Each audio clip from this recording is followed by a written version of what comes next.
Dans cette vidéo, je t'ai préparé mon guide pour les tractions. On va voir ensemble quel type de traction je te recommande et pourquoi. Et reste bien jusqu'aux 2 dernières variations de traction car elles risquent de te surprendre. Allez, c'est parti, viens avec moi. Pour cette vidéo, on aura besoin ceinture de lest comme d'habitude, toujours traction sans ceinture de lest, c'est pas bon. Des anneaux Gornation, élastique, un léger et un fort. Et votre portable, pourquoi? Pour vous filmer tout simplement, surtout sur les variations, vous allez voir, des fois on fait pas le bon tempo, le bon temps, donc important d'avoir son téléphone. Magnésie, optionnel, si vous avez des barres qui glissent. On attaque la première variation tout de suite. Donc la première variation que je veux vous présenter, c'est les tractions tempo. Donc pour ça, je vais vous donner 4 chiffres. Donc le premier chiffre, on va faire simple, c'est la montée. D'accord? Donc c'est tout simplement ça.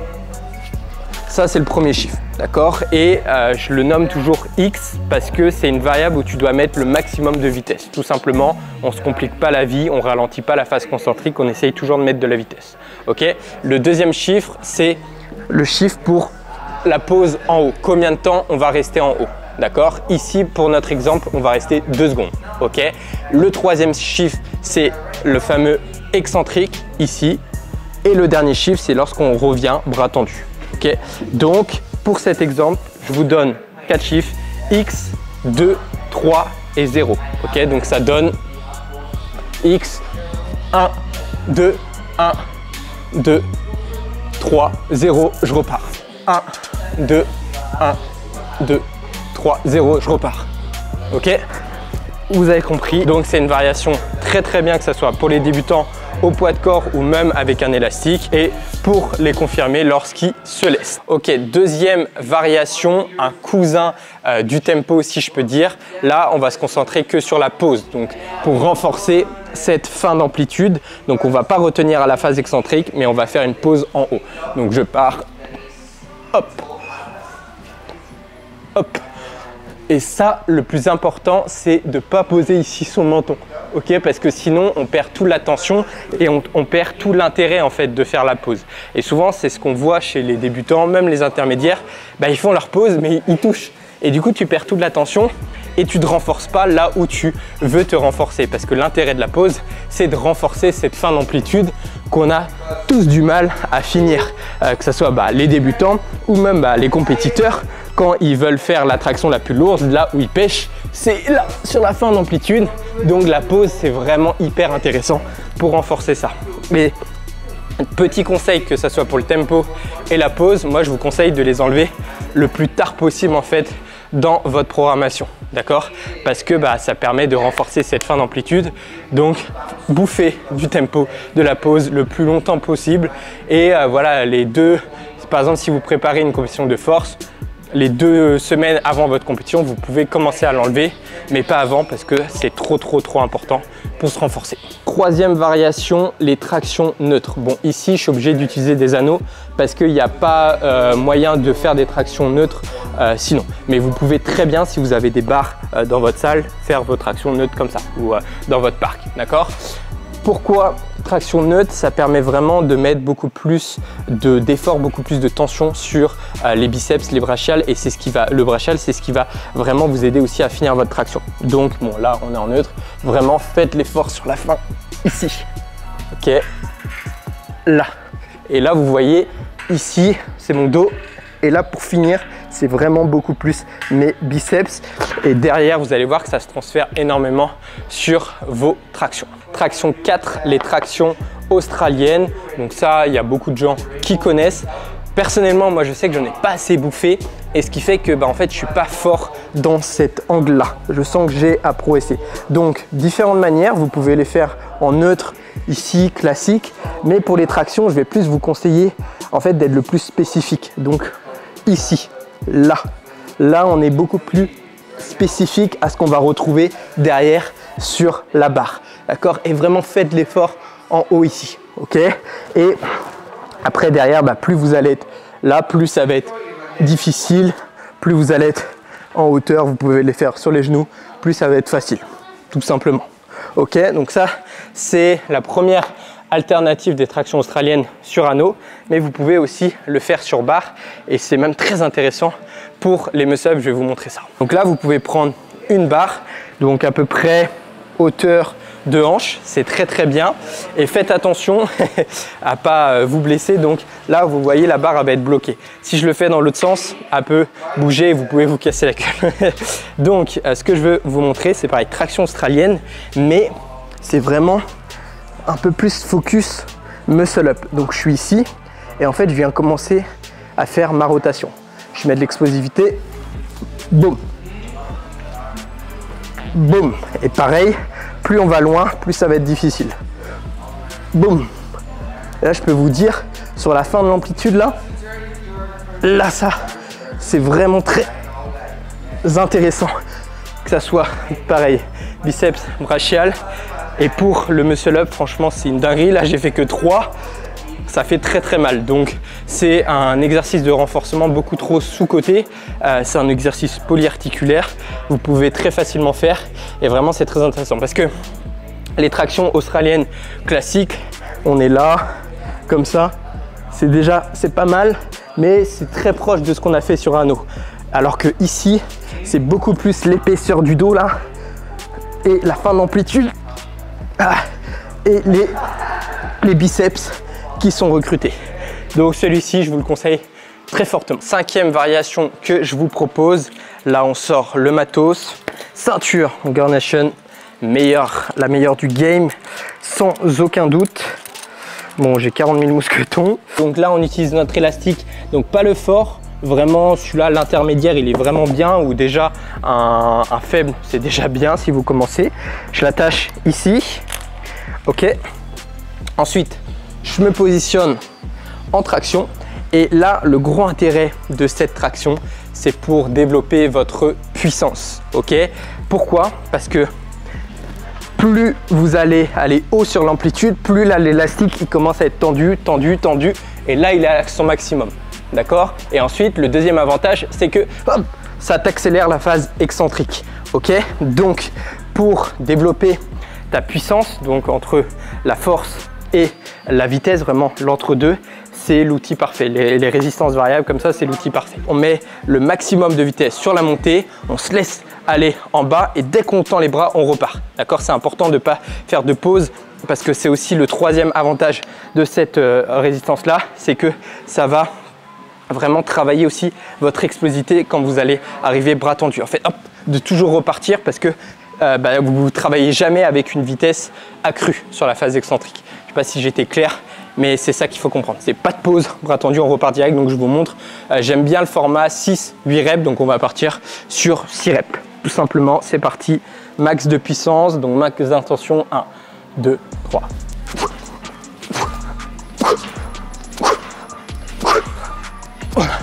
Voilà. Franchement, c'est génial. Tu as l'impression d'aller hyper vite. Donc vraiment intéressant. Donc vous avez vu, dès que j'arrive bras tendus, je repars. Ça, c'est vraiment important. Donc pour cette méthode, c'est là que vous aurez besoin de votre portable ou de quelqu'un qui vous filme. Parce qu'on va faire le statodynamique. Mais là, il faut faire attention à faire la pause à son point critique. Donc là où on est faible sur sa traction. Toujours, les tractions, c'est toujours la fin d'amplitude. Ok? Donc, filmez-vous surtout de profil de face pour voir si vous arrêtez bien au bon moment. Trouvez l'endroit où vous êtes vraiment le plus faible, tout simplement. Et statodynamique, on est ici et on va faire une pause au point critique. Donc moi, je sais que j'ai du mal juste là. Ok, donc je m'arrête là et ensuite, j'accélère. Ok, je repars, j'arrête là, j'accélère. J'arrête là, j'accélère. Ok, mais souvent, surtout avec la fatigue ou un peu moins de concentration, je vais me stopper là. Alors que là, je suis fort, d'accord? Mais là, j'ai du mal. Donc, le fait de mettre la caméra, ça va me permettre d'être sûr après chaque série de « Ah ouais, là, je me suis arrêté à mon point critique, là où j'ai du mal. » Donc, le travail, il est très bien fait, d'accord? Pour trouver votre point critique, faites un ARM, donc faites un test de force max en traction et voyez où vous avez du mal en fait. Et moi, j'ai vraiment du mal juste là, sur la fin. C'est là où je bloque et il faut vraiment que je renforce ça, tout simplement. Bon, avant de vous présenter ces fameuses 2 dernières méthodes qui, j'en suis sûr, vont vous surprendre, je suis en train de chercher là le meilleur programme qui me correspond. Donc, des programmes de force pour augmenter ta force en traction, en dips, en squat. Programme d'endurance pour augmenter ton nombre de répètes en muscle-up, traction, dips et pompes. Et si tu veux faire un petit focus sur les tractions, et ben récemment j'ai sorti le protocole traction. Donc c'est un protocole de 1 mois, rapide, efficace, 2 séances par semaine. Tu fais ton focus là-dessus et toujours tous les programmes ils sont adaptés en fonction de votre niveau. Ok, il y a juste la force où c'est adaptable pour tout le monde parce qu'il y a un calculateur de charge. Donc moi j'ai commencé par le fondation, ensuite l'évolution, ensuite de l'expression. C'est ça qu'il faut vraiment comprendre, c'est un bloc en fait de 18 semaines, d'accord? 6 semaines de fondation, 6 semaines d'évolution, 6 semaines d'expression et je vous conseille très fortement de tout suivre à la lettre, d'accord? Est-ce que grâce au calculateur tu peux t'adapter? C'est pour ça qu'on a créé le système Ascension. Et pourquoi je vous parle de ça? Déjà parce que je suis beaucoup trop fier de ces programmes. C'est vraiment mes petits bébés. Ils ont aidé énormément de gens. C'est ce qui m'épanouit tous les jours. Vraiment, dès que je me lève et que je vois que vous progressez, je suis comme un fou. Et là, vous le savez, vous avez dû le voir passer partout. Mais on est en période de Black Friday. Donc, il y a la plus grosse promo actuellement.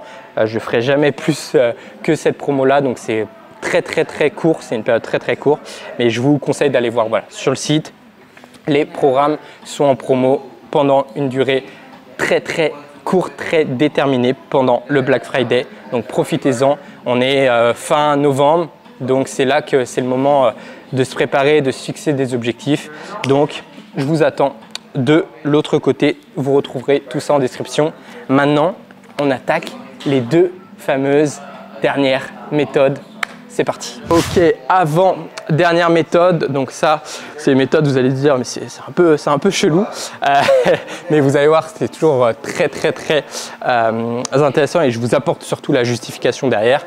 Donc le premier c'est les tractions partielles sur anneau, donc que sur un anneau comme ça. Donc on va monter le plus haut possible ici et ensuite on va dans le point critique là et on fait juste cette partie là, juste ça.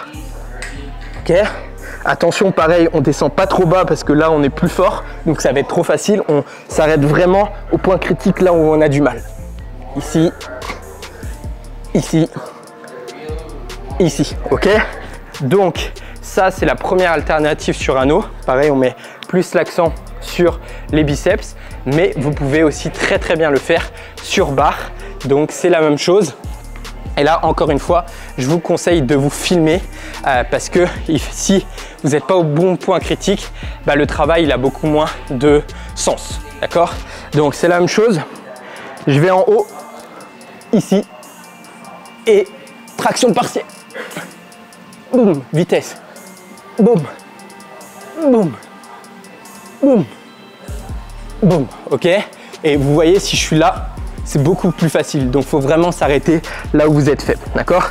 Donc ça paraît bizarre si vous voyez quelqu'un faire ce genre de répétition en salle de sport. Je suis sûr que vous allez vouloir l'insulter, vous allez dire mais pourquoi il fait des tractions, des tractions no rep comme ça, des tractions dégueulasses? Oh non, parce qu'il y a un putain de sens derrière et c'est lui en fait le mec intelligent, tu vois.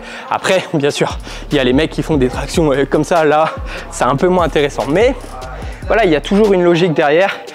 Posez-lui la question, la prochaine fois que vous verrez quelqu'un faire des tractions comme ça, partielles en salle de sport, demandez-lui s'il sait pourquoi il le fait. Parce que on peut très bien le faire aussi en bas. Si vous avez du mal à actionner vos scapulas, vous pouvez, donc les omoplates, vous pouvez aussi juste faire ce travail-là. Et en soi, ça, c'est des tractions partielles aussi. On isole en fait une amplitude et on la renforce, on la renforce.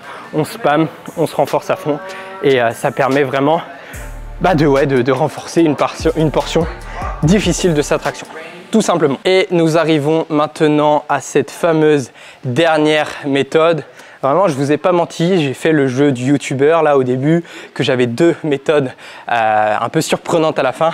Mais c'est pas à faute de je vous ai pas menti, c'est pas un fake une fake annonce parce que c'est des méthodes qu'on voit pas souvent. Donc traction partielle et là la dernière, c'est traction lestée avec élastique. Donc vous voyez, je suis lesté avec 25 kg et je vais en fait utiliser aussi un élastique. Donc vous allez me dire, mais c'est complètement chelou parce que l'élastique, il est fait pour te délester, d'accord? Et le lest, bah, il est fait pour te lester. Oui, mais regardez, vous allez voir, en fait, c'est une résistance variable. Donc, en bas du mouvement, là, je suis aidé parce que l'élastique, il est tendu à son maximum, d'accord? Donc là, il m'aide. Mais plus je monte, moins l'élastique, il a de résistance. Donc là, je suis lesté à peut-être 25 kg, un petit peu moins, à 20 kg.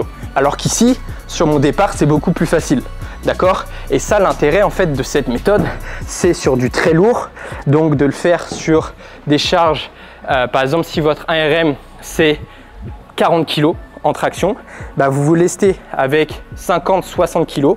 Donc sur le départ, vous allez être assisté, mais sur la fin de la traction, vous allez être beaucoup plus lourd. Donc vous allez avoir peut-être 50 kg en haut, et c'est des choses que vous n'aurez jamais pu en fait utiliser sur le concentrique. Vous pouvez le faire en excentrique, mais pas sur le concentrique. Ok? Donc voilà, c'est bizarre au début, mais quand tu comprends, ben en fait ça s'inverse. C'est celui-ci au début, il n'est pas trop utilisé, le lest il n'est pas trop utilisé en bas du mouvement, il intervient en haut du mouvement, et l'élastique c'est l'inverse. Il intervient beaucoup en bas du mouvement et il n'intervient plus en haut du mouvement. Donc très intéressant pour passer des gros caps, mais ça c'est plus destiné quand même à un profil confirmé, avancé, des gens qui stagnent pour gagner 2 kg, 3 kg, 4 kg, 5 kg sur son ARM en traction. Et ben voilà, on est bon. Je vais sortir de ce traquenard. Et bien voilà les gars pour cette vidéo. J'espère vraiment que vous avez appris des choses, que vous avez appris de nouvelles méthodes avec cette vidéo. C'est vraiment le plus important. Comme d'hab, dites-moi dans les commentaires si vous avez une méthode vraiment qui vous a surpris. Dire ah ouais, putain, je sais pas, la 5e, 6e méthode, j'y avais jamais pensé. Donc voilà, n'hésitez pas à le dire dans les commentaires. Et le plus important, c'est toujours ça. C'est ok, je vous ai montré, mais surtout, je vous ai justifié. Pensez toujours à ça, tout ce que vous faites dans la vie. Essayez d'apporter une justification. Pourquoi vous faites ça en fait? Est-ce qu'il n'y a pas mieux à faire? Toujours penser à ça. Et c'est tout l'intérêt en fait un peu du sport, de la préparation physique. C'est toujours on se dit, on va faire ce mouvement, mais pourquoi? Parce qu'il y a des multitudes de mouvements. Mais il faut choisir le bon mouvement qui va vous faire le plus progresser, et c'est ça qui est hyper important, hyper intéressant. Donc j'espère que ça vous a plu. Si tu me découvres, n'hésite vraiment pas à t'abonner pour de nouvelles vidéos donc sur le domaine du calisthenics, le street lifting, donc les tractions lestées, un peu de tout. J'ai un podcast aussi avec Nico, donc ici à la Bali Time Chamber, salle du temps podcast, on vous attend là-bas. Voilà, on est là juste pour évoluer. Le sport, c'est notre porte d'entrée, mais on veut tous évoluer d'un point de vue mental, physique, spirituel, tout. Donc voilà, on vous attend nombreux. Abonnez-vous, petit like pour me soutenir, et n'oubliez pas, Gore Nation Flow 10, c'est le Black Friday en ce moment. Nutrimus pour vos compléments alimentaires, et pour les meilleurs programmes du game, flowmarek.com, c'est le Black Friday en ce moment. On se retrouve très bientôt. C'était Flo. Ciao!